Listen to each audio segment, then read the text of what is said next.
Electric Avenue, and then we'll take it higher. The Game Sports Show would like to thank an additional home to the Game Sports Show, Canadian franchise Boston Pizza. Boston Pizza, Sault Ste. Marie, located on 601 Great Northern Road, Sault Ste. Marie. Come in and join Boston Pizza for its numerous specials that are offered. After 9 p.m. daily, come in to Boston Pizza for $9 schooners, $4 rail drinks, and delicious food. Boston Pizza, Sault Ste. Marie, you're among friends. Greetings and salutations, and welcome to the Game Sports Show, March the 22nd, 2018. It's yours truly, David McKaig, here live at Boston Pizza, Sault Ste. Marie, and I'm going to introduce my panel members here tonight in just a few moments here. Just going to go through the introduction portion, as we always do here at the beginning of the show. It's pretty standard, but we're here live at Boston Pizza, Sault Ste. Marie, as you know, and it's after 9 p.m. You know what that means here, the daily specials at Boston Pizza. It's the $9 schooners for the mostly Canadian Coors Light products. You also have the $4 bar rails, and you have the half price off appetizers here at Boston Pizza, where you're among friends. Great food, great beverages, and obviously great service given to you from Aaron Grisdak and his staff, including Mitch Wilson and Derek Mayone. It is always a great time here at Boston Pizza, and it's a great crowd here tonight. Come on down to Boston Pizza, especially after 9 p.m. to enjoy those great daily specials. And alongside Boston Pizza being a sponsor and a home to the Game Sports Show, we have a list of additional sponsors here in Sault Ste. Marie, Ontario. Sports Center Bar and Grill, Discover the Canvas, the Soo Pee Wee Pro Shop, The Salon, North Shore Sports and Auto, Northern Critters in Need, Big Brother, Big Sister here in Sault Ste. Marie, Ontario, with the Wicked Sister and Pingator Cleaners in Sault Ste. Marie, Michigan. And tonight, we're going to have Justin Heichel and Brad Cochimilio on, and hopefully Dane Hanchero can make his way onto the show. We may have the luck to have his presence on the show tonight. We may not, depending on some scheduling issues with him, as it would be his last show before leaving to go out to Red Lake. So we're hoping he could come on down, as we did have quite the night planned here for him. But if he can't make it, it's just got to make do with myself, Brad, and Justin. So that will be your crew tonight. We do not have any guests coming on by, but I'll get to a guest list later on, as next week we got a special guest for sure, and hopefully some additional guests next week. But for tonight's show, with myself, Brad, and Justin, we have lots to talk about, and I'm just going to get to the agenda in just a few moments as well. I just got to tell you, the show schedule: every Monday 6 to 7 we are live on radio, and then 7 to 8 we are on the podcasted for the second hour, and then on Wednesdays we are live at Sports Center Bar and Grill from 9:30 until 11, and then obviously every Thursday here at Boston Pizza, Sault Ste. Marie, at 9:30 p.m. until 11 as well. And where can you hear all the shows, and where can you hear previous shows? If you want to listen to some good old previous shows with myself, Dane, Justin, Brad, with Scott, EJ, and Butch, when we had Paul Maurice on, or when we had Colin Miller on, or any of those kind of shows, or just get caught up, you got to make sure you go to the gamesportshow.podbean.com. It's very simple. You can follow the Podbean page by logging onto your phone, downloading the app. It's free, and you just put in the email, and you can simply just follow the Game Sports Show, Sault Ste. Marie. Or you can go on Facebook and go on my Facebook page and click it from there and get a direct follow through your laptop. Also, you can follow on Scott Nason's YouTube channel, soon to be the Game Sports Show YouTube, but it's on Scott Nason's YouTube channel for now, and you can follow that and listen to the previous shows. And guess what? As promised last week, we have our new Instagram page that is launched. You can do the Game Sports Show SSM. Simply look on Instagram, give that a follow, and the people that get a follow, you may get a prize. You may get something on behalf of the Game Sports Show. So make sure to follow us on there, because we're going to be uploading a lot of funny sports news, some funny videos, and up-to-date sports news on there as well. You can also follow Dave McKaig on Twitter. That's myself. Or you can follow Scott Nason on Twitter for up-to-date sports news as well, involving the Game Sports Show here in the Twin Saults, and the Twin Saults' only regional, national, and local sports show where you can not get enough of all the great news we can provide for you. So again, give us a follow on the gamesportshow.podbean.com. And this week for the show, we're obviously here, Boston Pizza. It's Thursday, but next week we'll be at the Wicked Sister at 6 p.m. and we'll be at Sports Center Bar and Grill on next Wednesday, and we'll be back here next Thursday, Boston Pizza. So that's the 26th at the Wicked Sister, 28th at Sports Center, and the 29th here at Boston Pizza, Sault Ste. Marie. Some promotions in town I want to shoot out to. One that I got to give a special shout out to Jamie Henderson in Silver Creek, one that I was not able to mention last week, but I'm definitely obviously mentioning this week, as I was hoping to get Jamie Henderson to come on the show this week, but we're going to be rescheduling for another date. The Michael Doan Charity Golf Tournament, that's June 9th at Silver Creek. And good news for behalf of the tournament, it is sold out already. It's sold out within a matter of 3 days. Amazing turnout that we're going to have here at Silver Creek for Michael Doan's Charity Golf Tournament. Yours truly is on a team. And yes, believe it or not, I can swing a golf club, but like Bubba Watson, but I'm not Bubba Watson. And Dustin Grondin, one of the analysts on the Game Sports Show, is very lucky enough to have me as his teammate. He's pretty upset because he's a pretty great golfer and he's going to have to carry the load for the majority of the way. But that's not the point. We're out there for fun. If you want to have a way where you can support the tournament, show up. The public is obviously welcome to show up to support this great cause. Just contact Jamie Henderson on Facebook and he can give you some more information on how you can be a part of the day or donate if you're interested in donating for prizes. Fellas, I'm going to bring you in right now. I'm going to go to my left, which is usually Dane to my left, and then Justin's my left straight. We all know what that's from last week. But right now to my left is just Justin. Justin, how are you, sir? Not too bad, buddy. Hanging out tonight. Good old time here at Boston Pizza. We got our new recording set up here tonight. A little bit of a change from what we usually do, but pretty soon we're going to have, on behalf of Boston Pizza, a great soundboard system here, but obviously using a microphone and multiple devices to record. It's making it do, and we're here enjoying some great beverages and the great atmosphere at Boston Pizza. To my right, Brad Cochimilio, still new to the Game Sports Show staff, but not a stranger to the sports scene, Sault Ste. Marie, not a stranger to sports updates, not a stranger to me at all either, and a part of Soo today. Brad, how are you, my friend? Hey, living the dream, buddy. Just living the dream. I like that. I love that. The living with the N and the comma, the quotation, the apostrophe. Thank you very much. I did pass English, I promise.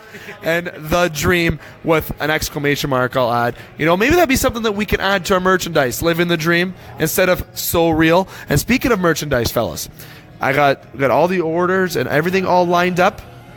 The merchandise is planned on schedule. Hopefully that could be officially announced at the end of the month where you can purchase the shirts. There are going to be t-shirts and pretty soon long sleeve shirts will be available as well. And on these shirts we have Northern Critters in Need, Big Brother, Big Sister, and the Boston Pizza logo with the Game Sports Show logo and possibly our catchphrase, which you heard me just say, might be on there.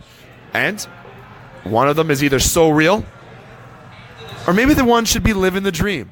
Maybe I'll give you the listeners to give us a little example if you think we should add that slogan or should keep it simple and just have the Sports Show logo. And speaking of that logo, we are going to have that released at that time as well.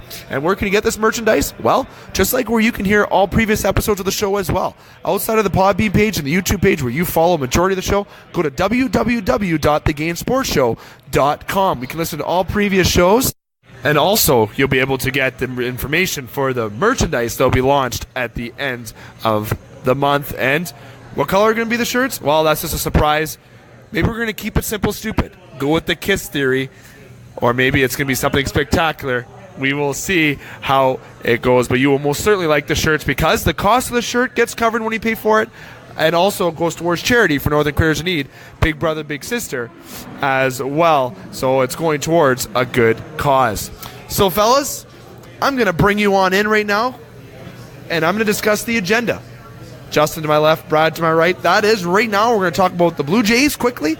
We're also going to do a little quick Toronto Raptors point on my behalf. Then we're going to take a break. When we come back from that, we're talk NOJHL, Soo Greyhounds, and we're also going to have our trivia question. You don't want to miss who's the winner of last week's trivia question and also the trivia question this week. Then we'll have a break after that segment, and we'll be talking NHL chat along with multiple choice segment before we conclude tonight's show. So, fellas, without further ado, let's jump into baseball. What do we talk about here at Boston Pizza? Well, Mondays we talk variety. Wednesdays we talk in the pocket, round table, basketball. Thursdays are for hockey and for baseball. We know Saturdays are for the boys, but we know that's not a part of the show. But Thursdays, we're going to be talking a lot of baseball in the summer. Obviously, show's going to be invaded by hockey. However, we can't go anywhere without talking a little Blue Jays baseball. The season's just around the corner, less than a week away. Then the Blue Jays are going to be underway. And speaking of opening day, J.A. Happ is getting the start on opening day. Not surprised. Gibbons likes to rotate that starting rotation in a weird way. He has a strategic way to do it. We know his ace is Marcus Stroman or Aaron Sanchez, but Happ or Estrada are good serviceable pitchers as well, along with Yami Garcia. I like that addition, fifth of the rotation. I don't like that trade that they made the other day, though, for Sam Calviglio. I probably butchered that last name, but had a rough spring with a 10.27 ERA in 7 starts. That's almost as bad as my ERA in men's league hard pitch, which was over 10 for sure. I can promise you that. But also, I don't like the Blue Jays bullpen this time. I feel like that is going to be the Blue Jays' weakness, as it has been for years. I like the lineup. The lineup's still good. And speaking of the lineup, Bo Bichette, Vlad Jr., get these guys in the lineup. That's what Mark Stroman said. I almost believed, don't rush these guys. Don't rush these guys. But you got Donaldson in his prime. Tulowitzki is injury prone, but still in his prime. You got Smoke, who's hitting bombs. You got Morales, who still hits bombs. I would like to see these young guys in the lineup. Brad, I'll go over to you. I know the Toronto Maple Leafs theory was don't rush young guys. Baseball, I know it's kind of the same thing, but do you think it'd be a risk for bringing the young guys into the lineup? You know what? I mean, it's weird in the sense that, I mean, with such a long season, I don't think it hurts to have those guys come up and at least get some experience at some point. I'm kind of in the odd spot as a Tigers fan in this group. Yes. And facing the very good reality that there could be a 100-loss season coming up for the team I'm looking at. And but you know what? It's a different situation there in terms of, like, you know, you're going to see a lot of young guys in the Detroit lineup. I think the Jays are in a position where you could probably afford to have guys come up and, you know, get their, quote, cup of coffee, so to speak. I don't know that it's necessarily a thing where you need them in the lineup every day, but it wouldn't hurt to have them in the lineup regularly off and on during the year. So they're getting major league experience, they're getting at-bats at that level, and, you know, you're still giving them a chance to develop because, you know, I mean, at the end of the day, sports is sports. You want to put these guys in a position where they're going to succeed, right? And, you know, if you bring a guy up and he looks like he's going to struggle, you know, if you keep him too long, you risk killing his confidence, and then who knows when or if he ever gets it back. So, you know, I think you're walking a fine line there, but I definitely don't think it hurts to get those guys in the lineup early on in the year. Absolutely. You know what? I actually agree. I know I'm excited to see these young guys, Justin, get in the lineup, but probably best to keep them at bay for now. Let the guys, they have Diaz that they picked up this year. They got a pretty good bench on the Jays. They have Granderson there. They got some good guys in the lineup. And, you know, I feel it would make sense to maybe give them time to let's just say, blossom. You think that's fair to say? Well, I mean, as goes in Toronto Blue Jays baseball every year, it's inevitable that someone's going to get hurt. So why rush them into the lineup right now? Like, why not give them a chance to maybe get thrown into the lineup down the road, maybe the end of May and going into June, and be a hero? Yeah. Imagine hitting a big home run like Brett Lowry did, even though the Jays didn't make the playoffs for that, and we all know how Brett Lowry turned out. But I mean, like, that's, I don't know. I think give these guys a big moment to thrive in. Don't just throw them in with everybody else and hope it's going to work. Get them hungry in the minors, and then when they get a shot, they're gonna play. And they have a good team, good young guys coming up, even though they made some trades. Donaldson this year, you might risk losing them, but at the end of the day, the Jays are still a good team, and they predicted to be a wild card team at least. So I don't know if that's going to be a for sure. I sure hope so on behalf of Blue Jay baseball. Being a dire Blue Jay fan, had too many years of sadness. I know it's having 2 successful years until last year. I can't handle no more playoff droughts, especially in the land of Toronto. Speaking of Toronto and brutal and weights or anything, Justin, I'm going to look at you being a video game guy. Marcus Stroman, one of the most energetic, good, he's a great pitcher, great young pitcher. The guy's a 76 overall in MLB 18 The Show, and he's a cover athlete.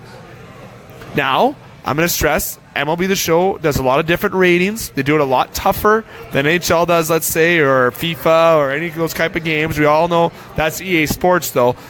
San Diego's production studios are fantastic with this game. It's probably the best sports game around right now, arguably next to NBA 2K or even Madden. I know Madden's EA, but at least EA got one thing right with one of their sports games still. But MLB The Show making a little bit of error, I feel, with this rating with Marcus Stroman, Justin. He's the ace of the team, just as good if not better than Sanchez. He should be in the high 80s. The cool part about it being 2018 and the internet and video games is that Stats Live update. I mean, think about it. It's not 1994 anymore, and Joe Montana is 99 overall Joe Montana all the time. Like, I've gone through soul-crushing years in Madden where I've started with Andrew Luck at 90 and ended at him with 68. And so I just can't play games online anymore. Like, he's got nowhere to go but up. Let's just pump the brakes right now. He's got a season to play. Does he have a reason to be mad? Or motivated? What's the right term? I think he's got a reason to be motivated. I mean, if anything, pump your video game ranking up. And stop playing Fortnite with the rest of those losers. Fortnite, for sure. Brad, one more topic when it comes to the Blue Jays before we go to our kind of wrap-up, obviously, with the topic. Then before we go to I go to the Raptors quickly. Braden Holiday pitched a game for Canada's junior team, and a loss, obviously, to the Toronto Blue Jays. But Braden's son having a 1-2-3 inning against the Jays, getting respect from both benches, obviously Toronto and the fans in attendance. Isn't that one of the reasons why we love sports? Is because of those moments. Not, we know the unfortunate circumstances, but what a good moment to see in sports. Roy Holiday's son against Roy's, I call the Blue Jays Roy's team. That is Roy's team when he was the pitcher. How good of a moment was that? It's like you said. I mean, that's the great thing about sports. There's those moments that just make it about so much more than just what's going on in the field. I mean, everyone knows the history of Roy Halladay in Toronto and what he meant to that city and what that city meant to him. The city of Toronto meant so much to Roy Halladay over the years, and you could tell it's one of those things that his son has picked up that love for the city of Toronto and the country of Canada, even though he's an American. And you know what? That's just like I said, one of the great things about sports. That's it's stories like that they don't happen often, but when they do, that's just what makes sports worth watching. Absolutely, and that was not gonna lie, I get a little teary-eyed thinking about that, especially with the Roy Halladay unfortunate situation for sure. We wish Braden the best of luck in his future endeavors in the MLB. And Blue Jays, to wrap up the Blue Jays, listeners, let me know what you think. You agree with the Blue Jays starting rotation? How do you feel they're going to do this year? I know I'm going there with a lot of negative energy, it feels like, because of last year, but you know what? I think this is a team that could be believed in if they can stay healthy this year to maybe be for sure a wild card team and hopefully get the bats alive, because when the Jays get to the playoffs, the devil comes to them when they're in the ALCS, when the opponent's bullpen has come out and shut us out both times, and I still get nightmares, is the right term, of Andrew Miller coming out of that bullpen when he got rid of the Jays the last time they were in the postseason. Moving on from the Jays, guys, I'm just going to do a quick little rant here about the Raptors before we go to our first break. Raptors, I felt, had a decent game against the Cavaliers last night, a game that they should have won there. I think they suffered on defense a little bit, and I feel it's a game that they could have won. And that's what Kyle Lowry also said. It was a tough game because he definitely knows they could have played better. I still think that they are a better team than Cleveland right now. I don't really mind what anybody says, but what really grinds my gears right now, and as you can hear on a previous show of the game with myself and Jamie Antonello approximately a month ago at Sports Center Bar and Grill, myself and Jamie were discussing how the Toronto Raptors get absolutely no respect in the media of America, and also don't even get mentioned. They don't get televised games, and there's a lot of various reasons, but it's time that the American media take note. The Raptors are first in the Eastern Conference. They're over 4 games up on the Boston Celtics. They're over 10 up on those Cleveland Cavaliers that everyone's still believing in. And yes, they have somebody named LeBron James on there, but the Raptors, we said it, they finished first. That team is making the finals. I'm saying it here first. That team is making the finals. And you have Skip Bayless, as heard on Tim and Sid. I got to quote Tim and Sid this, as I saw on Instagram today, as I saw on social media. Sid calling out Skip Bayless, and that's a good thing to reach out to and listen to, on how he was a LeBron James hater, how he used to talk negative about LeBron James. Now he's a big LeBron fan when it comes against the Raptors. I don't get how the media can scrutinize in that side. I don't mean all American. I'm not talking about the media in America in a bad way. I'm talking about those big outlet offices that have to start giving the Raptors, I think, a little bit more credit than what they deserve. As here in Canada, in the media, we definitely give credit to all sports teams that are deserving and also players, especially when it comes to hockey. So I just can't understand how the American media can't grab and grasp the love that the Raptors have gained from Canada. 36 million fans in one team's corner, and they are getting the full flight of it. We're seeing the prime of the Raptors. They've been great for the last handful of years. It's time for them to get respect throughout the whole world. This team is making the finals. Will they win? I don't want to go there. You got to go through Golden State or Houston Rockets. I'm not being a doubter, but those are some good ball teams. Start giving the Raptors a little respect, and if you don't believe in the Raptors now or didn't before, you should start now, because this team is first in the Eastern Conference over Cleveland and Boston. So let that sink in a little bit. Oh, and they beat Houston the other week. Yeah, they lost to Cleveland once this year, or whatever, twice. They lost a couple times to Cleveland. But last I checked, last time they played Cleveland, they beat them by 30-plus points. Listen, basketball's a weird sport like every sport, but you got to give credit where credit's due. Everyone doubted Vegas this year in the NHL. Look where they are. I got respect for them now. The Raptors, if you don't have respect for them, you better start having for it now, because this team's first in the East, and they are going far. Go Raptors, go we the North. Fellas, Justin, Brad, we're going to take a quick break. We're going to sip on these Molson products, enjoy these daily specials here at Boston Pizza. Enjoy the nice pizza for the second straight week, the Justin Heichel pizza. Looks like that might be the favorite pizza that we're going to have each week here. I don't know. Brad and I and Dane have to also make a little pizza thing before we get that decision throws down. And maybe that pizza is going to be on the Boston Pizza menu. We don't know. Just a little spoiler. We're going to be taking a quick break here. You're just going to hear from our sponsors. When we come back, we're going to be talking NOJHL, Soo Greyhounds, and, of course, the famous trivia question. The Game Sports Show would like to thank an additional home to the Game Sports Show, Canadian franchise Boston Pizza. Boston Pizza, Sault Ste. Marie, located on 601 Great Northern Road, Sault Ste. Marie. Come in and join Boston Pizza for its numerous specials that are offered. After 9 p.m. daily, come in to Boston Pizza for $9 schooners, $4 rail drinks, and delicious food. Boston Pizza, Sault Ste. Marie, you're among friends. The Game Sports Show would like to thank a list of additional sponsors. North Shore Sports and Auto, new location located on 647 McDonald Avenue, Sault Ste. Marie. A family-owned and operated business with doing business in Sault Ste. Marie for over 10 years. Loads of products available for your enjoyment for all seasons. North Shore Sports and Auto, we understand the importance of quality service and products, and we work hard to ensure that all customers have a positive experience before and after each and every sale. North Shore Sports and Auto, meeting all of your new and pre-owned equipment needs. Special thanks to Salon. The Salon, located on 589 2nd Line East, Sault Ste. Marie, Ontario. Owned and operated by Mike Cuglietta. Book your appointment today at 705-941-9191 or via online at https://thesalonsoo.as.me-. The Salon, making the Soo beautiful, one haircut at a time. As well as a shout out to the Soo Pee-wee Pro Shop. The Soo Pee-wee Pro Shop, located inside the Community First Credit Union Soo Pee-wee Arena on 285 Northern Avenue East, Sault Ste. Marie, Ontario. Owned and operated by Jeremy Paquin and ran by Larry Monroe. Soo Pee-wee Pro Shop, for over 40 years, meet all of your skate sharpening, skate repair, and hockey needs. Also to Discover the Canvas. Discover the Canvas, located on 317 Wellington Street West, Sault Ste. Marie, Ontario. A beautiful new renovated building owned and operated by expert artist and Sioux native Katrina Thibodeau. Katrina taking her talents of the ink in Sault Ste. Marie and truly creating the best and most realistic art locally.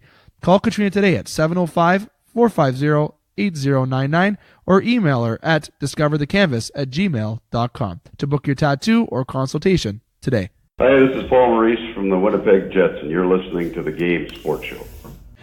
Welcome back to the Game Sports Show. It's yours truly, David McKeag, alongside Justin Heichel, Brad Cochimilio, the fellas. Dane Hanchel still hasn't made his way through the door, so it seems like that Dane will probably not be accompanying us unless we get a surprise appearance, which is unfortunate because it would have been Dane's last show before going out to Red Lake before he returns back in September, where he's going to be a roommate of mine. Little fun announcement of my friends who have probably heard it 1,000 times already. Dane Hanchel will be a roommate at Dave McKeag's new apartment. Fun little personal note, and we like to laugh and be personal here on the show as Dave McKeag is cutting the ties, the collar, clipping the wings out of the McKeag Castle June 1st. And fellas, I'm nervous. I'm not going to lie, Brad. A little bit nervous. Scared to leave mom and dad, huh? A little bit. I have a full-time job and a part-time job, and I'm still not an adult sometimes. That's the Italian in you, though.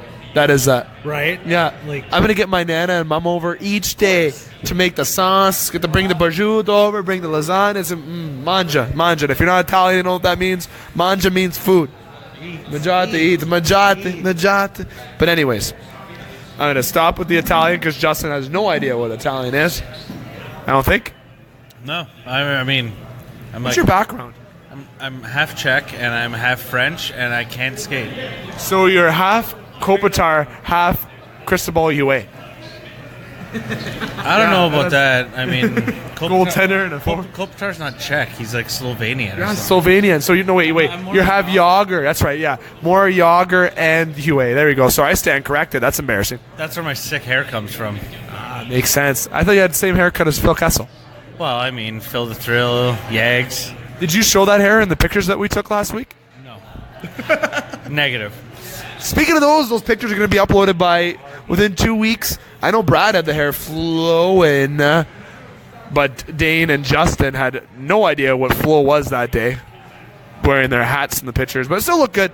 Those pictures are going to be released on the website and throughout Sault Ste. Marie. You're going to see our pretty little pictures out there. They can't wait. They're not ready for it. They're definitely not. They're not ready for I don't us. think we were ready for us that day, to be honest. No, I don't think so either. We came in here drinking green beer at 12 noon on behalf of Boston Pizza. Moving on from that, though, Brad, get into the meat and potatoes of sports on this topic. We're going to talk about the NOJHL and Soo Greyhounds. Before we go into that, the trivia question. Last week's trivia question, we had 2 questions in one. We had who was our special guest first on the Game Sports Show between Joe Bowen, Paul Maurice, Colin Miller. Then we also had the bonus question. Name the beers that were on tap at Boston Pizza. And let me tell you, we got an answer. We had somebody answer both, basically instantly. And the winner of last week's trivia question. And the drum roll is a rollin'. Wes Greco. Sir Wes Greco, whom is not knighted, has won the prize from Boston Pizza. And what did he win for answering both questions? He's won an extra large pizza, courtesy of Boston Pizza, that he can pick up at any time. And Wes, I'm going to highly recommend the Justin Heichel pizza, which will be the barbecue chicken with extra jalapenos on it, or the spicy pierogi pizza, which, you know, is also pretty good and high on carbs as well. But other than that, the question answered that he provided was Joe Bowen. Between those 3 were the first ones on the show. Then the beers that are on tap, well, come on, you got Shock Top, you got Coors Light, you got Coors Banquet, you got Belgian Moon, you got Budweiser, you got Mill Street Organic, you got Canadian. And he even threw in that we have Granville, which is also on tap here at Boston Pizza. And you know what? That keg's empty, though, because that's how popular that beer is. Dustin, bring on in that Granville Island. I wanted some of that Granville, but tonight we're enjoying the Coors Banquet. However, that was the answer for the bonus question. And obviously, like I said, the main question answer was Joe Bowen, whom is a friend and listener of the show. Joe, hello. Can't wait to have you on throughout the Maple Leafs playoff run. I said it, playoffs, even before it was clinched. But fellas, Brad, mostly here, I'm going to bring you in for the update on the NOJHL front. Just want you to provide just a little update of sorts. Little update. Here's a big update of the NOJHL playoff picture. Let me tell you, it's not as what we predicted, it seems like, isn't it? Not a chance. I don't think any of us foresaw the Timmins Rock holding a 3-1 lead over the Powassan Voodoos. We all expected that to be... if you would have told me Powassan would be up 3-1 right now, it would have been, yeah, that's well right. Powassan won the first game in that series and hasn't won since. Give credit to the Timmins Rock. I mean, they played a best-of-3 series just to get into that series with Powassan, and they're making the most of it. And you look at the way that's set up. I mean, it's one of those situations. I mean, you look at Blind River. Blind River going into tonight at a 2-1 lead over Rayside. They're going in overtime as we sit here. Speaking of teams that are, potentially looking at an upset. Beaver fever. Yeah. You would know that all too well. How many times did you play there? 3 times. 3 times. Yeah. Started there, second year, then I ended there. Yeah, so there was a reason we called you Suitcase for like 10 years, but My heart always lied in Blind River. Definitely Beavers. But the Eagles and Thunderbirds. Let's go to that. it's been a good series. But as we predicted, we thought a 7-game series. I know assistant GM Joey Miller is not happy being down 2-1. I know there's a lot of Thunderbird fans. Yeah, there's a lot of sweats in that locker room. Jim Cappy doing a hell of a job, as always, as he always has. Kudos to Coach Jim Cappy. See, Jim, I do talk highly about you. But Eagles up 2-1, big win last night at the Polar. Yeah, I mean they're getting good goaltending out of Carter McPhail, which is huge, and getting some timely goal scoring, and it's going to be tough. I mean that series, they're back at the Polar again tomorrow night, and again that's a very tough building to play in, and it's going to be one of those things where I'm sure John Porco is going to have that Thunderbird team ready to go. He's coming back off a 3-game league imposed suspension, and it's going to be interesting. I mean the Thunderbirds need a bounce back. They won game 1 in overtime, and now they lost games 2 and 3. So it's going to be interesting to see how they bounce back tomorrow night at the Polar. It's been a tight series for sure, and let me tell you, being up 2-1, the Eagles have seen that that's a big accomplishment. What do the Thunderbirds have to do to get back in the win column? And what do the Eagles have to do to maintain, you think, Brad? Well, I mean, you know what? The Eagles are at a point where they're getting good goaltending, so I mean they're halfway there as it is, and the Thunderbirds, that series is just the regular season series between those two teams was just so back and forth. They split 10 games this year, so it's a situation where I wouldn't be shocked if the Thunderbirds come back and win tomorrow night. I mean that's like I said, it's a tough building to play in. Obviously the Eagles build their teams around a little smaller, more intimidating rink, so to speak, where everybody's right on top of you all the time. So it's going to be tough, but I mean for a Thunderbird team they need good goaltending and timely scoring. I mean that's going to be huge for them tomorrow night. Yeah, absolutely, and you can observe your article as well with the Thunderbirds Sioux Eagles game last night at the Polar. Then their schedule this week, they have their next game coming up, which is tomorrow, Friday, March 23rd, 7:30, obviously at the Polar Stadium, like we discussed, is a very hostile environment. And then they would return back here on Saturday before having to go back to Sumish for the 26th, if necessary. Right now, if the Eagles can pull off 2 big upset wins, but we got to say this series is probably going to go 7 games. Yeah, I mean, I'm at a point where I'd be shocked if it doesn't at least reach 6 games. I mean, I think these two teams have been too evenly matched this year for this series to go any less than 6. Split the season series. Brad, this is a little point to end it off before I kind of go over to Justin's point on the topic. Eagles, Thunderbirds, Beavers. We want to see all the Algoma teams. I consider the Beavers, obviously, they're in the Algoma side, but see the team succeed. Definitely good on Blind River for putting up a good fight against the Race side, whom are currently in overtime, as you mentioned. And the Eagles being underdogs in this series, obviously being the underdogs going into this series. But you know what? Splitting the season series, they shouldn't have been doubted in anybody's eyes. No, for sure. I mean, when you look at the idea that they split 10 games this year, you knew going in that there was no way that this series was going to be a blowout either way. I mean, when you look at the games, I mean, yeah, the games. Yeah. There you go. See what you did there. You look at the idea that the opener goes into overtime. Game 2 is a 1-goal game.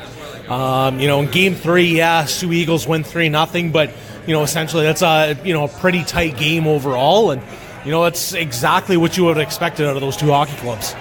Absolutely. Justin, just a quick little point from you in terms of the importance of the Thunderbirds being the favorite in this series.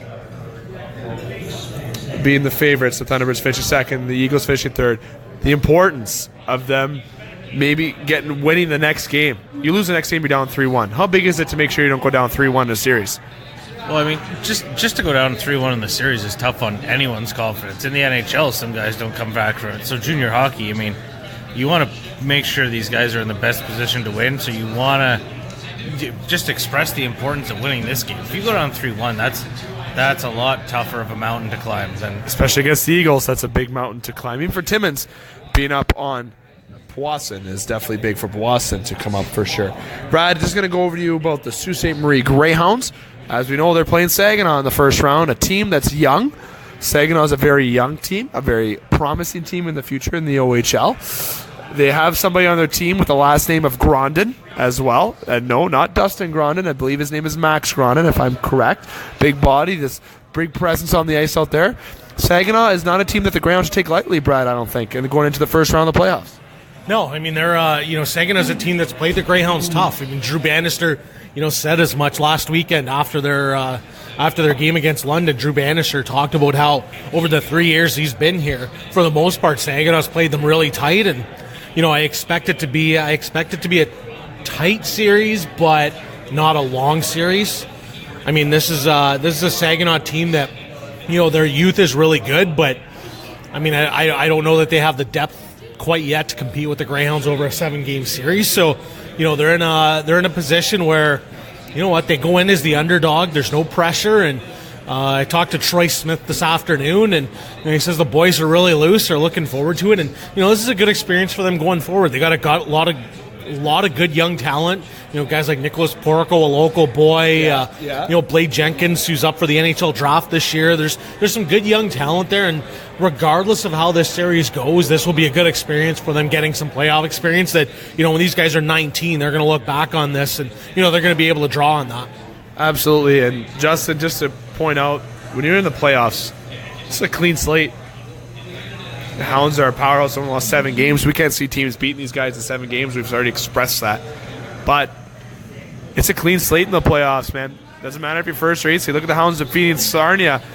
Just last year, was it, Brad, that they defeated 2 years ago they defeated Sarnia when they were 7th seed. Now it's not the 8th, the first seed, but can't take anybody lightly in the playoffs. No, it's a whole new season. I mean, you got to win to earn your keep. No, it doesn't matter if you won all the games this season. I mean, the Washington Capitals, San Jose Sharks. We could go on and on and on about teams that are regular season juggernauts and then do diddly squat. They fizzle out like a crappy Canadian firework.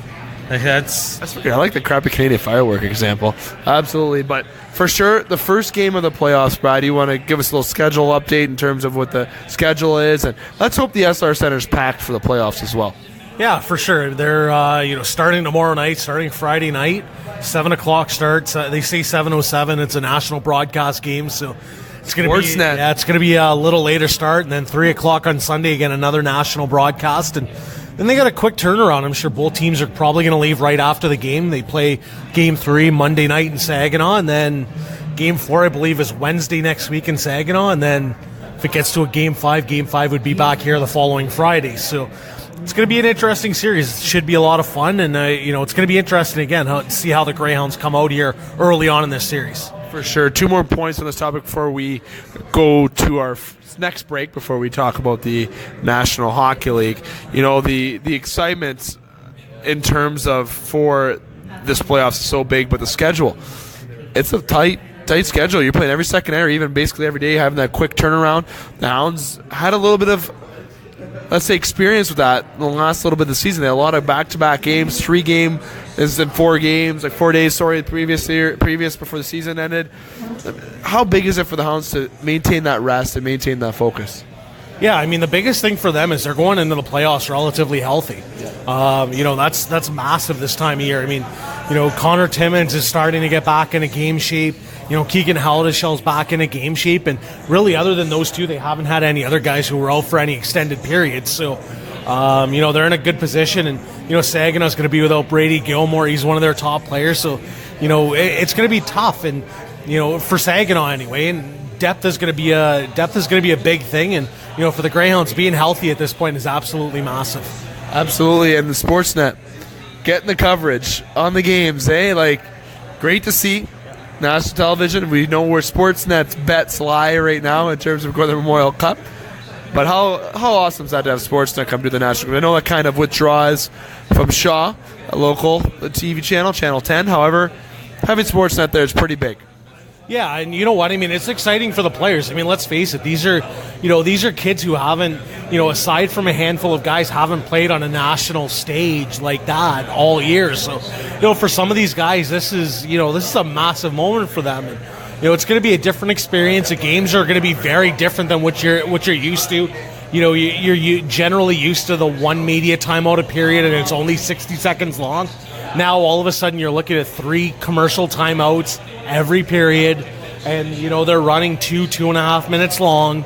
So, every period you're going to have probably 6 or 7 minutes longer than what you're normally used to an average OHL period lasting. So the games are drawn out a little more. So it's going to be an experience. But you know what? I mean, it's good for the Greyhounds. I mean, this is a team that you can almost shorten your bench a little more in the national broadcast because guys are going to get a chance. You can get a guy like Boris Kachuk where you can play him a little more because he's going to get that little extra rest every period. So it's going to be interesting. I'm curious to see how both coaches are going to manage their benches in those games and see how things go. Absolutely. Very exciting time. It's time to bring the Memorial Cup back to Sault Ste. Marie. And everyone's sitting here around thinking, did Dave forget to state the trivia question for this week? Not. I didn't. I purposely didn't do it at the top. But congratulations to Wes Greco winning last week's. What's this week's question for the trivia? Well, you're going to have to come in Boston Pizza to find out what it is. That question is, which one of the jerseys that are hung up on the sports bar all played for the Sault Ste. Marie Greyhounds? Again, what jerseys are players that played for the Sault Ste. Marie Greyhounds? Now I'm going to give you a hint. Not all of them that are hung up in the bar did. So you're going to have to come on in. You're going to have to observe the jerseys.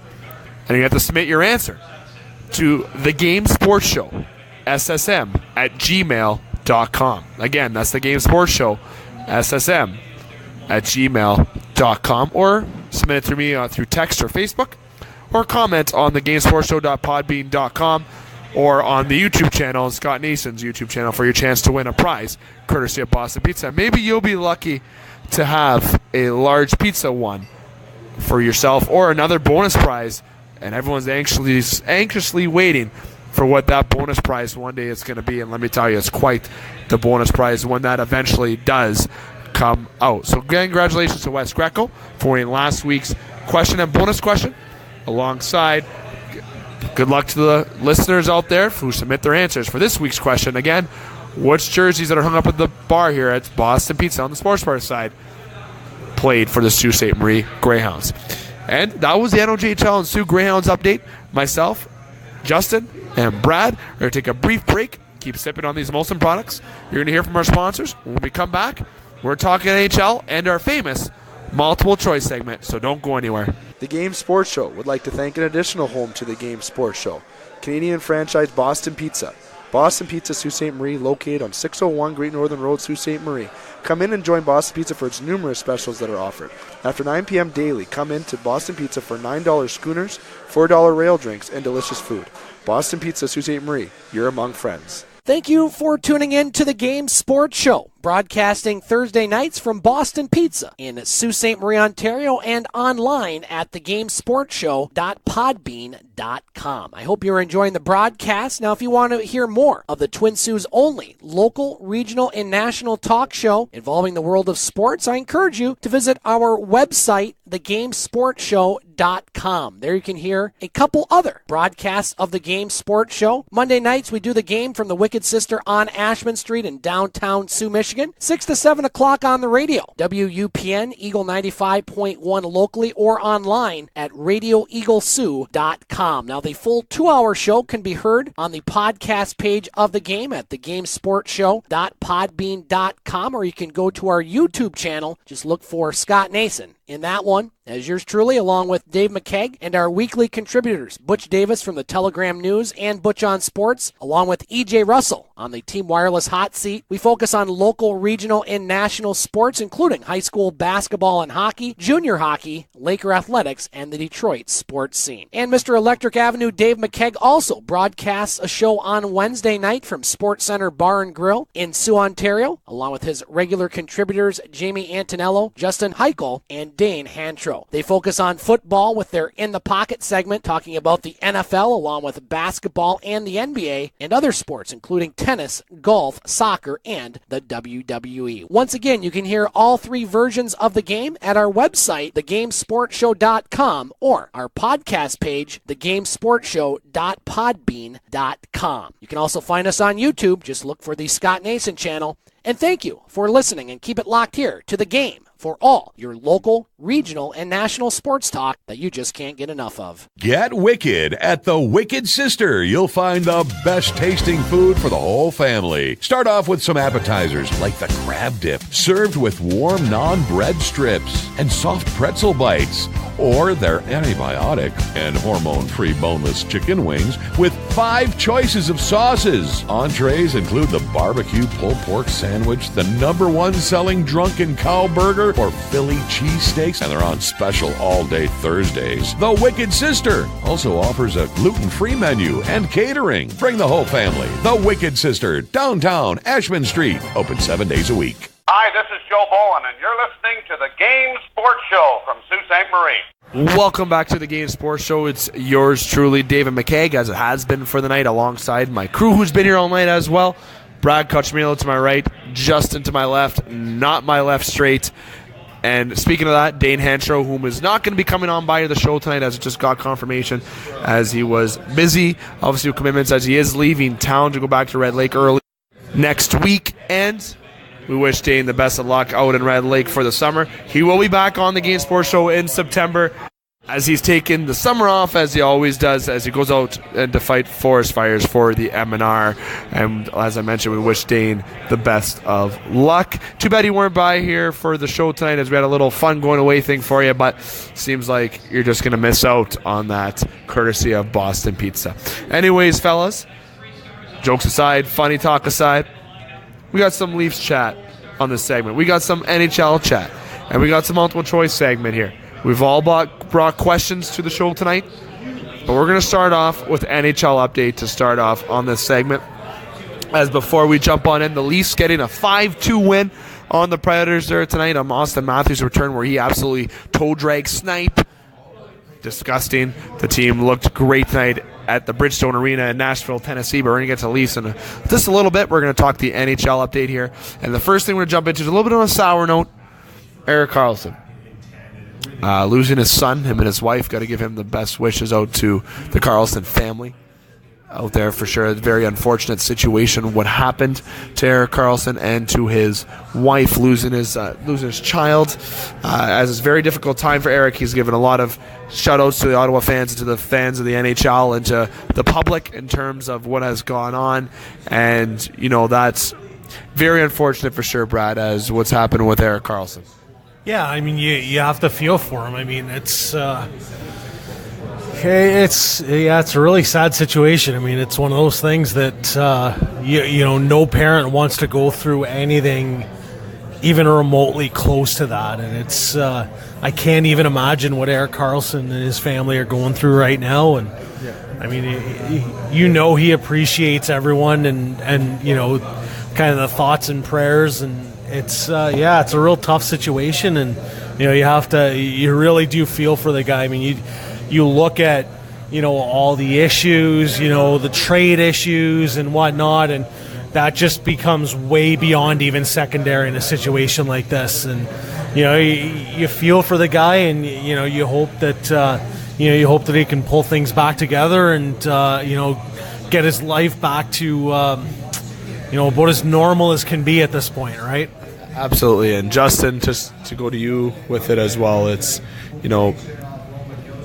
us here at the table are not parents at this current time. We're not expecting to be parents at this current time here at the table. So, it's something that's a little bit outside our realm, but we can definitely understand how the loss would be. We've lost friends, we've lost family members.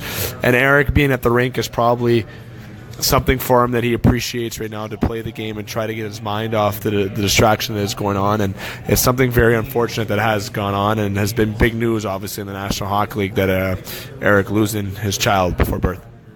Oh, it's definitely a real sad situation, especially when things are so public. You know, it's and not in the sense that it's bad that it was public. It's just sad that everyone was so excited for him. You know, and not to take away from the sadness that he's going through, him and his wife are going through. It's just a bummer for the hockey community. That's, you like to see good things happen, and it's no matter the competitive spirit of the game or anything, it's people come together over good things, and it's situations like this where people seem to come together even more. So he's definitely got a good support structure there for him, and hopefully things get better day by day moving forward. Absolutely. You know what? He was excited to be a father, and hopefully he does still get that opportunity one day to have that reality come forth. Fellas, to try to move on from that topic, going to go to the news of the National Hockey League in terms of teams out of the playoffs, teams in the playoffs that have clinched already. Boston has clinched. Tampa has clinched. We have teams like Nashville's clinched. Teams out of the playoffs. Surprising team this year that I wouldn't have guessed would be out of the playoffs, the Chicago Blackhawks out of the playoffs. Teams that I did expect, the Montreal Canadiens being out of the playoffs.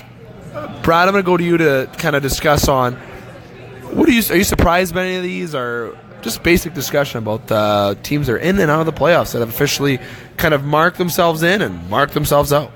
Yeah, I mean, it's, Chicago obviously is, a surprise with the way that organization's been run, and, it's definitely a huge surprise that they are where they are, but, that's an organization that is going to rebound. I mean, that's it's a team that's usually very well built, and, I have every reason to believe that they'll be, they'll put themselves in a good position next year.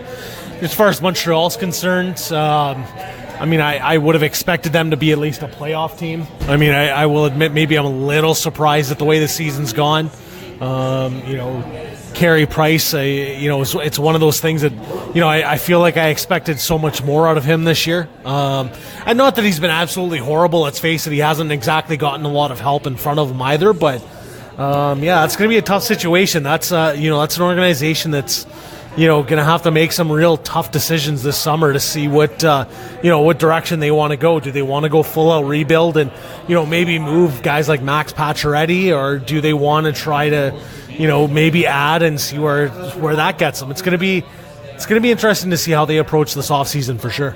Absolutely. I expect a full fire sale with the Montreal Canadiens, it seems like. But Justin, the Blackhawks out of the playoffs after an early exit last year. Now they face a lot of difficulties as well, and Boston obviously clinching, and we know that the playoff picture is coming a bit more in form in the Eastern Conference. We can basically tell who the first round matchups are going to be, especially between second and third in the Atlantic, it seems like. But the Hawks are out, Montreal out, Boston, Nashville, Tampa in. But the Hawks being out, how surprised are you? I think, 10 straight years the Hawks had a playoff appearance? Exactly, yeah. Is it kind of shocking to not see them there? Yeah. Is it a bummer? No. It's nice to see different stuff sometimes. Having some of these different matchups, it'd be nice you don't have the same old storyline over and over again. And to be totally honest, I think the Hawks not making the playoffs right now this year, watch out for the Hawks next year. That's because I really don't think that. I think they had an off year this year. That's really all I think that is. And as far as the East goes, it's kind of the usual suspects right now. And you have Pittsburgh that is coming to form. Washington, that's going to be probably another second round matchup. Then the other second round matchup in the East, you might have one of Tampa, Toronto, Tampa, Boston, because we've got to expect that Boston's probably playing Toronto in the first round, and I'm excited for that as a Leaf fan, to be honest. It's what I prefer. But those, again, are predictions coming from my end and the Game Sports Show end. So at the end of the day, the West is a lot more, you can't guess it. You don't know what's going to happen in the West. We love the Jets. We love Vegas. But the playoff pictures come more to form, and definitely new storylines to definitely be made for sure going forward. And with the Chicago Blackhawks being out for the first time in 10 years. 10 years. Chicago Blackhawks being out of the playoffs, but after many cup runs, I think they're going to make a couple alterations to Chicago, but the biggest fire sale this year is going to be with the Montreal Canadiens. I think you're going to see an absolute time bomb go off in that office and on that roster. Fellas, this is a little leaderboard update. And let me tell you, the leaderboard update is, pretty straightforward. Nikita Kucherov leading the National Hockey League with 95 points. Alex Ovechkin, 44 goals. Andrei Vasilevsky with 42 wins with the Tampa Bay Lightning. And let me tell you, with the goals, you have Ovechkin. You have Patrick Laine with 43, Malkin 41, Eric Stahl. Who would have predicted Eric Stahl with 39 goals? And right behind him, Tyler Seguin and William Karlsson tied with him, with 39. Right behind them, Nathan McKinnon. And Andreas Lee with the New York Islanders having 38 goals. More than Kucherov, McDavid, and JVR cracking the top 15, who is number 11 with 33, scoring his 34th. Tonight with Toronto. Then on the point side, got Nikita Kucherov with 95 points, as I mentioned. And in that, Nikita Kucherov has been the spearhead of the points, it seems like, for the majority of the year, but you got Malkin, 91. McKinnon, 91. McDavid and Giroux, 90. Stammer, 86. Phil Kessel, number 7, 82. Got to love Phil to throw. Anze Kopitar, 82. Gaudreau, 82. And Ovechkin being 81. Tied with Blake Wheeler to round out the top 10. Brad, the Hart Trophy, the Art Ross Trophy, but the Hart Trophy is probably going to be the one that seems like it's going to be hard to go to. It's Nikita Kucherov. Is it Connor McDavid? Is it Nathan McKinnon? Like, a lot of awards this year are going to be very tough to make, especially with the Jack Adams. I know a lot of people really point at Gerard Gallant with the Las Vegas Golden Knights, even though I point at Paul Maurice with the Winnipeg Jets after being not a playoff team into a playoff team this year. But this year, there's been a lot of players that have come out the realms and cracked the top 20 in points, like Mikko Rantanen with Colorado. Got Crosby, who's in the top 15. He's not in the top 10. You have Alexander Barkov, top 28. Eric Stahl in the top 20. Definitely been an amazing year, just all around, points-wise and excitement-wise. Yeah, absolutely. I mean, that's the Hart Trophy, I think, is probably going to be a little maybe tougher decision than some other years, and there's a handful of guys I think in the mix, and we're in a situation where it's probably going to come right down to the end of the regular season to maybe decide who's going to be the Hart Trophy winner. It's going to come down to the nitty-gritty for sure. And how exciting has this year's been, Justin, points-wise for players? Seeing all these players come out, Josh Bailey, a lot of guys who just flourished this year. Well, I mean, it seems like every week the top 10 is just rotating, and it's nice to see. The season hasn't got boring and stagnant. New guys are always scoring. Old guys are coming, like Eric Stahl, are back in the mix and scoring. Like, it's just been a really, really interesting season. Eric Stahl's relevant. Chicago's not in the playoffs. The Leafs are probably going to crack 100 points. Like, interesting stuff. It's an awesome year all around. But the one I'm most fascinated with to see what the Hart goes to this year for sure. And I think McKinnon should get some points. I think it maybe spoiled my favorite. I kind of like Nathan McKinnon this year, valuable to his team for sure. Colorado, who I didn't expect to be in a playoff spot today, despite losing to LA currently 5-1. It still seems like Colorado is going to lock up on the wild card spots sooner rather than later, but there's still 8 to 9 games to go, so you never know what can happen on that front. Justin, we're going to go to Leafs chat quickly before we do our multiple choice segment to wrap up our show here tonight. Leafs chat. Lots of topics with this. Brad, and I get you in on this as well. Blowing leads against the Tampa Bay Lightning. 4-3 loss to Tampa Bay after a 3-1 lead. They showed tonight that they're able to hold a lead, which was awesome with a nice 5-1 win over Nashville Predators. But JVR, God, he's hot. Curtis McElhinney, third star of the week this week, who subbed in for Anderson quite nicely. Anderson, who had a rough start on his return against Tampa, 21 saves on 25 shots with an 8.9 save percentage in that realm. I really don't was kind of nervous with Anderson coming back against Tampa. But tonight proved that he's back into the rhythm. Austin Matthews being back tonight. A lot of things on the Leafs front. But first with that lead, why are these leads always getting blown, Justin? Why? Well, I mean, we haven't really had a solid defense core for the last couple since after New Year's, really. It's been a revolving door, and I don't even want to say the bottom 2 positions, because any position. I mean, Dermott's been in and out, and I'm pretty sure he's solidified his spot in the lineup now. Pollock, for some reason, has this rock-solid grasp on a spot in the lineup, which drives me absolutely insane, especially on nights like tonight. But, like, Zaitsev coming back tonight. He's had a sophomore slump, it seems like, but tonight he played a little bit like the older Zaitsev from last year. Well, I mean, he was a difference maker out on the ice, and he gave... Zaitsev being in the lineup allows Jake Gardner not to be as defensively responsible and give you that fourth forward option out there. For guys like Van Riemsdyk, for Matthews, like, as much as Gardner drives you insane, he makes a lot of room for those guys out there with his puck movement. And Zaitsev being back and being that defensive rock allows them to do that. Absolutely, and Zaitsev getting him back to form is a big part for the Leafs D-core going into the playoffs, and the surprise player on the back end has definitely been Travis Dermott, but God, he looks great back there. Looks like he's been there for the last couple of years, his experience for sure. Brad, GVR being hot. Guy just cracked a 30 goal score. The guy's been one of the hottest goal scorers in the league in the past handful of games. He's getting those goals in the dirty areas.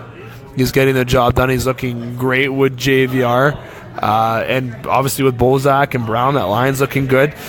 JVR, any comments with how hot that is for Toronto and how critical that is going into the playoffs if he can keep that up? Yeah, I mean, it's at a, if there's any better point in the season for him to get hot, I don't know when it is.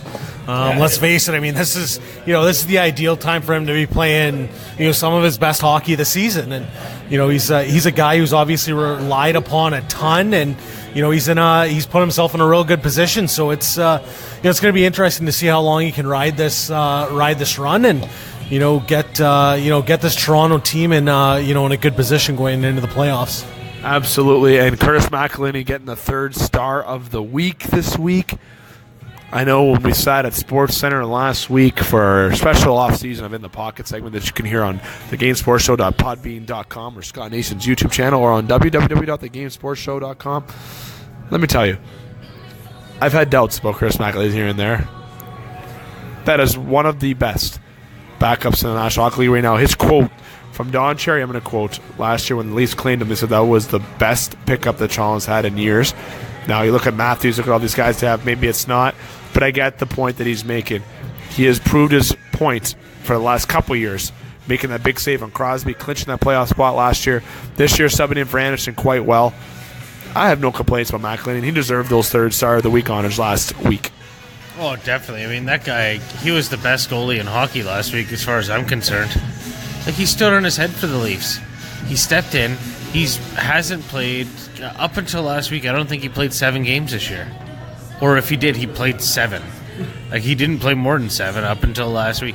And he was outstanding. Like, he did absolutely everything the Leafs needed him to do. The team played awesome in front of him. It's just good to see that there's that much chemistry on the team where your backup goalie can step in and the team doesn't miss a beat. Not a beat. I mean, Matthews was gone. Anderson's gone. Those are 2 big players that aren't in your roster. Well, yeah, and don't forget, like, Zaitsev's out. And it's the 4th line's a revolving door. And that team does not seem to miss a beat. Like, that's, for me, that's instilling some confidence moving forward. And then when they have a full roster, great team to watch. Even on the defensive end being a little bit weak, still got some good little attributes around that full roster for sure. Well, that's going to wrap up our Leafs chat this week. This week, the Toronto Maple Leafs having a busy week between Nashville and Tampa Bay and having some big games against those teams, but obviously blowing that 3rd period lead has caused a lot of doubt into Leaf fans because I was getting that reoccurring thoughts of how, we lost another game in the 3rd period, but we got Detroit on Saturday at the Air Canada Center and Buffalo on Monday. You got to predict that Curtis McElhinney is going to get a start against one of those 2 teams, and Toronto could hopefully get the win on both those games. Toronto to go 2-0 on their next 2 games would actually put them, if Boston lost their next 2 games, would actually put them 1 point behind Boston for second, as the goal is to obviously get the second place and get home ice against Boston, as it seems like Tampa Bay is pushing away with the Atlantic Division as Toronto tries to gain home ice advantage over Boston going forward. Fellas, multiple choice segment. I sent you what my question was on our agenda that we sent over yesterday. I'm going to start off with my question. I know Justin had his question. I know Brad, you have your question. I know Dane had his question, but guess what? His question is getting thrown in the trash because he's not here. So we have 3 questions. You got to be here. 3 questions. You can see how these answers go. Okay? So, my question. Dave McCaig's question. Out of the season thus far, what is your favorite moment? 1. Brian Boyle, battling cancer, playing in the All-Star game, etc. Option 2, Ovechkin witnessing 600 goals. Number 3, Taylor Hall, and I wish Dane was here to hear this, 26-game point streak. Or option D, which is very rare in multiple choice, other. Now, I gave you other because the hardness of this topic in terms of finding maybe a good moment. There's a lot of saves and a lot of goals. But let me tell you, with the multiple choice segment, like I said before, if you don't know what it is, you must have been living under a rock. But you choose one of these questions, give a quick, brief statement as to why, which one you chose this. And if you're going to choose other, I need a good explanation for it. But Brad, I'm going to go to you between the Brian Boyle, Ovechkin, Hall, or other for the other favorites out of this season. What's your favorite moment so far? You know what? It's easy for me, Brian Boyle. I mean, what's not to like about about what he's been through and being able to come back and just everything this year with him. It's a pretty easy answer for me. I like that. Simple to the point. Justin? I'm going to go D, and I'm going to say other. Okay. I'm going to blow everyone's mind here. But it kind of pulls in your A and your C answer, or is it your A and your B? I'm just saying the New Jersey Devils. Like, the team, so much has happened on that team this year. From the Brian Boyle story, to the rookies, to Taylor Hall having a resurgence after everyone pretty well wrote him off. And the fact that the New Jersey Devils, you can use New Jersey Devils hockey and excitement in the same sentence instead of the trap is breathtaking. I mean, for fans of the Devils, they've been waiting for something like this for a long, long time. So to see a new, not a new team, but a team to kind of change their style and shift gears, that's an exciting. In the world of pro sports, not often do you see teams break the mold and, do something different. The Devils did. The Devils turned themselves into an offensive team, maybe going a bit from the Pittsburgh Penguins mold, the Ray Shero there, but I don't know. I really like the whole New Jersey Devils storyline this year. You know what, Justin, very good points. I like them. And I'm sorry I think we're all kind of getting the New Jersey fever when it comes to this question. I definitely go with option A. I'm going to go side with Brad on this in terms of the Brian Boyle. I love those heartwarming stories for sure. And seeing Brian Boyle get in the All-Star game and him battle cancer and that first goal he got when he came back, the tears in his eyes, that's one of the big reasons why I'm a massive fan of sports. Fellas, I'm going to go to Brad for question 2. Your question, Brad. So you thought I wasn't prepared. I did. You kept it private. You got me in suspense. And it's funny because we actually did discuss it. We touched on it a little bit. We talked about the Hart Trophy. For me, it's who is the best player in the game right now. The options, Ovechkin, Laine, Kucherov, and I'm going to throw an odd one in here, Nathan MacKinnon, after a big year. Wow. I'll go first. I'm going Nathan MacKinnon. I'm on Nathan MacKinnon's bandwagon. I still think Crosby and McDavid are the top 2 players in the world. Crosby being number 1, but in the game this year, MacKinnon. I'm convinced with MacKinnon, and he's proved it point-wise. He's proved it as a leader on the Colorado, elevating a team. So those are my points. Justin. I mean, I'm going to piggyback on you and say Nathan MacKinnon. I mean, there's not one player on that list that's more valuable to their team than Nathan MacKinnon is right now. Fact. That's just, Ovechkin's Ovechkin. You get what you get with him. And we're not going to take anything away from his 600th goal this year and that. But Nathan McKinnon's single-handedly carrying the Colorado Avalanche into the playoffs right now, and that's, to me, it's a no-brainer. I like that answer. Brad, your answer to your own question. You know what? I mean, this is gonna be pretty boring, but it is a clean sweep. And I mean, again, it jumps onto that point of, you take Nathan McKinnon out of that Colorado lineup, and really, how good is that team?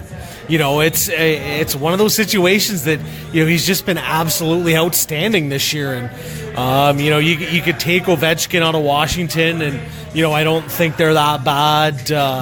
It's an easy decision for me. I mean, Nathan McKinnon's been the most valuable player to his hockey club out of anybody in the league, as far as I'm concerned. I like that. That's a good question.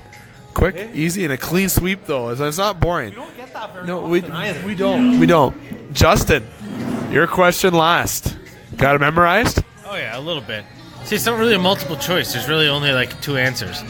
But in lieu of Patrick Laine blocking that shot and potentially messing up his foot, at this point in the season, not at any point in the season, at this point in the season with Winnipeg's, standings where they are, would you, as a coach, would you rather have a player of that caliber blocking those shots and, just letting everyone on the team know that not one player is better than the other? Or would you rather him maybe get out of the way, or make it look like he's going down but not really, like sell it, but maybe Brad Marchand it? I don't know. You know what? Good question. So it's either get the hell out of the way or block the shot and everyone's equal. Or risk injuring yourself for the playoffs. I'm going to be honest with you, Justin. Coming from a player and a coach, you're an equal member on that team, sure. Purifying score, whatnot. You block that shot. You do what you got to do. You be a man. You're a heart and soul guy. As Don Cherry would say, love those type of guys. Get in the way, work hard, prove your worth each time you're on that ice. You sure you want to be there. I know you risk injury, but you risk injury even stepping on the ice, just skating, rolling your ankle, going in the corner, taking the hit. Injuries do happen a whole lot in the world of sports, more so when you take a 100-mile-an-hour puck to the ankle. But at the end of the day, you block that shot. Brad, I'll go to you. Yeah, I'm totally on board with I've always been a fan of the high-end guys who are willing to drop in front of a shot, and I mean, let's face it, that's a risk you take at that level, right? I mean, you're a high-end player for a reason, and I don't have an issue with it. Maybe it sounds a little weird, but maybe in an 8-1 game, I'd be a little okay with a guy doing a flyby, but in that situation, if you're in a tight hockey game, regardless of whether you've clinched a playoff spot or are close to clinching a playoff spot, I'm okay with my star going down and blocking a shot. You're taking that risk to make a play. I like that. That's a good point. Justin? I think we're a clean sweep on this one again. Another sweep. But I mean, that's sometimes moments make leaders, and that's. Think back, Dave, to back in the day when Matt Sundin wasn't around and the Leafs were rolling through the playoffs, and then Sundin came back and the Leafs were all of a sudden meh. And sometimes when your all-star player makes a statement like that, the team pulls together and can overachieve. I like that. Good answer. And guys, these are my 2 clean sweeps. I think that means we're going to get a bonus question. Unexpected bonus question. You really wanted that 4th question tonight, didn't you? I did. I'm sorry. I wanted that 4th question. And it's going to be a fill-in-the-blank multiple choice edition. It's for a bonus question, so you're going to get a grade if you're failing. Ha. You are in a final moment of a game. You're a coach. You choose a winner in a shootout. Much as we love shootouts on the Game Sports Show. Haha, just kidding. You have one shooter to choose to go in a shootout to win you the Stanley Cup. You only get one chance.